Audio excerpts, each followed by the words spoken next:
आज आपण करूयात उडीद डाळ आणि मूग डाळीच्या परफेक्ट प्रमाणात हलके फुलके उडदाचे पापड। 1 किलोचे साधारण 130 ते 140 पापड होतात। आता पापड झाले की लगेच उन्हामध्ये वाळत घालायचे नाहीत, सावलीमध्येच एकावर एक थप्पी घालून ठेवायचे, म्हणजे पापड वाकडे होत नाहीत। पापड वाकडे झाले तर आपल्याला डब्यामध्ये जास्त जागा लागते, त्यामुळे आपण पापड एकसारखे समान करून घ्यायचे। पापडासाठी उडीद डाळ घेतलेली आहे, ही 750 ग्रॅम घेतलेली आहे, म्हणजे पाऊण किलो घेतलेली आहे। आता ह्याला थोडी डस्ट असते, कोटिंग असतं, त्यासाठी आपण ही पुसून घेऊया। मूग डाळ घेतलेली आहे पाव किलो, ही पण आपण पुसून घेऊया। आता मूग डाळ घातल्यामुळे रंग पिवळा चांगला येतो। पीठ मळताना मूग डाळ घातल्यामुळे पीठ सहज मळले जाते आणि लाटताना पण जास्त दाब द्यावा लागत नाही। मूग डाळमुळे पापड चविष्ट होतात। मूग डाळ पण आपण पुसून घेऊया। आता ह्या दोन्ही डाळी एकत्र करून दळून आणायच्या। 750 ग्रॅम उडीद डाळ आणि 250 ग्रॅम मूग डाळ या प्रमाणात आपण 1 किलोचे पापड करूया। पापडासाठीचं पीठ एकदम बारीक दळून आणलेलं आहे। आता याच्यामधलं आपण 1 वाटीभर पीठ बाजूला काढून ठेवायचं, पापड लाटताना आपल्याला पीठ लागेल। बाकीचं आपण मळून घेऊया। हा विकतचा पापड मसाला घेतलेला आहे, रामबंधू पापड मसाला आहे। हा 1 किलोसाठी 100 ग्रॅम वापरायचा आहे आपल्याला। घरगुती पापड मसाला वापरून पापड कसे बनवायचे त्याचा व्हिडिओसुद्धा मी अपलोड केलेला आहे। आपण आता हा विकतचा मसाला वापरूया। एक स्टीलचं पातेलं घेतलेलं आहे, ॲल्युमिनियमचं किंवा तांबे पितळेची भांडी वापरायची नाही, त्याची रिॲक्शन होते पापड खार बरोबर। स्टीलचंच पातेलं वापरायचं। त्याच्यामध्ये मी 1 पेला पाणी घातलेलं आहे, आपला हा रेग्युलर पेला आहे, ते पाणी वापरलेलं आहे मी 1 पेलाभर। आता याच्यामध्ये आपण पापड मसाला फोडून घेऊया आणि त्याच्यामध्ये घालून घेऊया। पापड मसाला टाकूया पाण्यामध्ये। आता याच्यामध्ये मीठ वापरायचं नाही आहे, मीठ याच्यामध्ये आहे, वरून आपण मीठ वापरायचं नाही आहे। आता हा मसाला पाण्याबरोबर एकत्र व्यवस्थित मिक्स करून घेऊया। आता ह्याच्यामध्ये इन्स्ट्रक्शन दिलेले आहेत पापड मसाल्याच्या पाकिटवर, तर त्याच्याप्रमाणे पण आपण मिक्स केलं तरी पण चालेल। आता पाण्याचं प्रमाण थोडंसं कमी जास्त झालं तर चालेल, आपण पीठ मळताना पण पाणी थोडंसं वरून घेऊ शकतो, पण पाणी जास्त होता कामा नये, जास्त झालं तर पीठ पातळ होईल, यासाठी मी पाणी थोडं कमीच घेतलेलं आहे। आता हे पाणी आहे ते आपण कोमट करून घेऊया आणि हा मसाला आहे तो पूर्णपणे विरघळून घेऊया त्याच्यामध्ये। आता काळी मिरी या मसाल्यामध्ये आहे, ती गरम केल्यामुळे याच्याबरोबर शिजते आणि पापडामध्ये छान दिसते एकदम। आता काळी मिरी शिजल्यामुळे पापडावरून पडून जात नाही, व्यवस्थित चिकटून राहते पापडाला। आता पाणी एकदम मी उकळतं केलेलं नाही आहे, थोडंसं पाणी गरम झाल्यानंतर गॅस बंद करून घेऊया। ह्याच्यामध्ये मीठ पापडखार व्यवस्थित विरघळला गेला पाहिजे। आता पाणी जास्त उकळलं तर थंड होण्यासाठी पण उशीर लागतो, म्हणून मी कोमट केलेलं आहे आणि एकसारखं ढवळून मीठ पापडखार व्यवस्थित विरघळून घेतलेलं आहे। पाणी व्यवस्थित थंड करून घेऊया आणि मगच आपण पीठ मळूया। 1 किलो पीठ परातीमध्ये ओतून घेतलेलं आहे आणि पापडाला लावण्यासाठी थोडंसं पीठ बाजूला काढून ठेवलेलं आहे। पाणी थंड झालेलं आहे, आपण हे थोडं थोडं मिक्स करूया पिठामध्ये। आता पाण्यामध्ये मसाला मिक्स केल्यामुळे पापड कुठं खारट झाले, कुठं मीठ लागलं नाही असं होत नाही, पापड मसाला व्यवस्थित पापडामध्ये मिक्स होतो, यासाठी आपण पाण्यामध्ये विरघळून घेतलेला आहे पापड मसाला। आता थोडं थोडं पाणी घालूया, पीठ मळून घेऊया।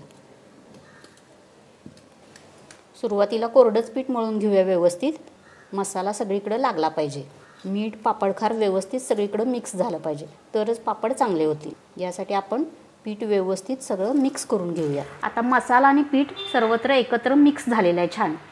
आता याच्यामध्ये आपण वरून थोडं थोडं पाणी मिक्स करूया। आता जास्त एकदम पाणी घालायचं नाही, पातळ पीठ होता कामा नये। पीठ पातळ झालं तर व्यवस्थित पापड लाटता येणार नाही, पोळपाटला पापड चिकटून राहतील। पीठ आपल्याला घट्ट मळायचं आहे, यासाठी थोडं थोडं पाणी घालायचं, अंदाज घेत घेत पीठ मळायचं आहे।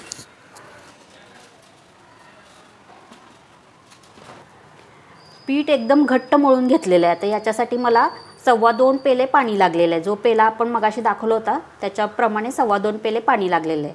त्यानुसार तुम्ही पाण्याच्या अंदाजाने पीठ मळा। पीठ पातळ मळायचं नाही, एकदम घट्ट मळायचं आहे। उष्णतेच्या दिवसामध्ये पीठ थोड्या वेळाने पातळ होते, त्यासाठी घट्ट मळून घ्यायचं आहे पीठ, आणि हात असे चिकट होतात, हे पीठ मळण्यासाठी थोडासा उशीर लागतो। स्टीलचा एक डबा घेतलेला आहे, याच्यामध्ये आपण पीठ घालूया आणि याला झाकून ठेवूया। आता सकाळीच पीठ मळून घ्यायचं, आपलं बाकीचं काम होईपर्यंत पीठ भिजेल, 2 ते 3 तास पीठ भिजण्यासाठी लागतील। आता याला झाकण लावलेलं आहे आणि पीठ आपण भिजायला देऊया। पीठ भिजवून 3 तास झालेले आहेत। 1 पेला आपण मसाल्याचं पाणी आणि वरून 1.25 पेला पाणी घातलं होतं, असं 2.25 पेले पाणी वापरून आपण पीठ भिजवलेलं आहे। 2 तासासाठी झाकून ठेवलं होतं, व्यवस्थित पीठ मुरलेलं आहे। आता आपण हे थोडं थोडं कुटून घेऊया। पीठ परातीमध्ये काढून घेतलेलं आहे, परातीला थोडासा तेलाचा हात लावलेला आहे, हाताला पण तेल लावलेलं आहे आणि खलबत्त्याचा दगड आहे, ह्याला पण तेलाचा हात लावलेला आहे। आता तेलामुळं त्याला पीठ चिकटणार नाही, यासाठी तेलाचा हात लावलेला आहे. आता हे आपण थोडं थोडं कुटून घेऊया.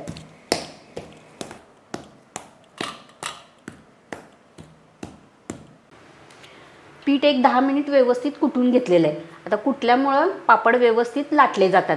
एक ठिकाणी घट्ट, एक ठिकाणी सैल असं नाही होत, एक जीव व्यवस्थित पीठ होतं. आता याच्यातला एक छोटा गोळा काढून घेऊया आपण. पीठ अगदी व्यवस्थित झालेलं आहे.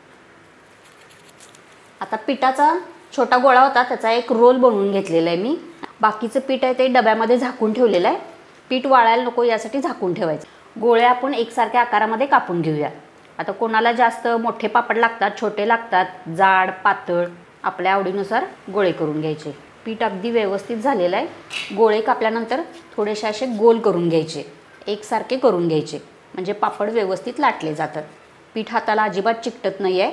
अगदी परफेक्ट प्रमाणात पीठ झालेलं आहे. आता पीठ चेचल्यामुळे पापड पण एकदम फुलतात. अशा पद्धतीने आपण सर्व गोळे करून घेऊया आणि हे गोळे आपण डब्यामध्ये बंद करून ठेवायचे, असेच उघड्यावर नाही ठेवायचे, नाहीतर ते पंख्याच्या वाऱ्याला किंवा उष्णतेमध्ये वाळतात. पीठ पण आपण डब्यामध्ये झाकून ठेवलेलं आहे. लागतील तसे थोडे थोडे गोळे काढून घ्यायचे. पोळपाटला थोडंसं पीठ लावून घेतलेलं आहे. लाटण्याला पण पीठ लावून घेऊया. ह्याच्यावर गोळा ठेवलेला आहे आणि हे लाटून घेऊया. आता हे लाटणं आहे ते रेषांचं लाटणं आहे. पापडासाठी वेगळं लाटणं असतं, हे वापरलेलं आहे. हे रेषांमुळे पापड पटपट पुढे सरकतात.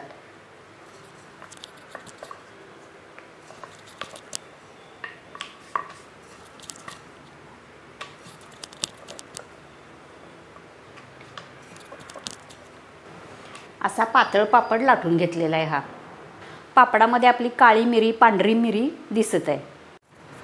एकटीने आता मला 1 किलोचे पापड लाटायचे आहेत, तर पापड भरभर कसे लाटावेत यासाठी मी तुम्हाला एक ट्रिक सांगणार आहे. असे मी छोट्या आकाराचे एक 10-12 पापड लाटून घेतलेले आहेत. आता हे पापड लाटून मी सुकण्यासाठी ठेवलेले आहेत. 1 ते 2 मिनिट हे सुकवून घ्यायचे. सुकल्यानंतर आपण हे पुन्हा मोठे करायचे आहेत. असे केल्यामुळे काय होतं की पळपोटला पीठ चिकटत नाही, लाटण्याला चिकटत नाहीत आणि थोडेसे सुके झाल्यामुळे आपण भरभर लाटू शकतो. अशा पद्धतीने जर तुम्ही छोटे पापड थोडेसे सुकट ठेवले आणि पुन्हा लाटले तर पापड भरभर लाटून होतात. आता आपण मोठा करून घेऊया पापड. हा छोटा पापड मी आधी लाटला होता, त्याचा मोठा करूया. आता हा छोटा पापड दाब दिल्यानंतर सुद्धा फाटत नाही, कारण हा थोडासा सुकलेला आहे. आता हा आपण मोठा करून घेऊया. अशा पद्धतीने आपण पातळ पापड मोठा करून घेतलेला आहे.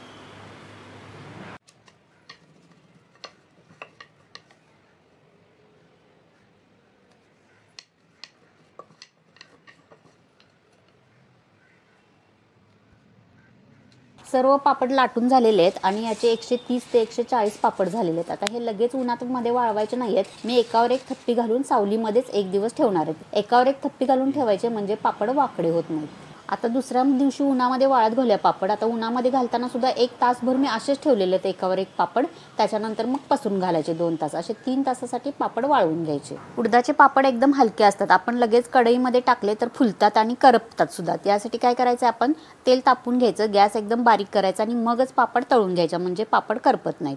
आपले पापड एकदम हलके फुलके झालेले आहेत. तेलामध्ये टाकले की लगेच फुलतात. आता खूप जास्त वेळ तळायचे नाहीत, लगेच तेलामधून बाहेर काढून घ्यायचे.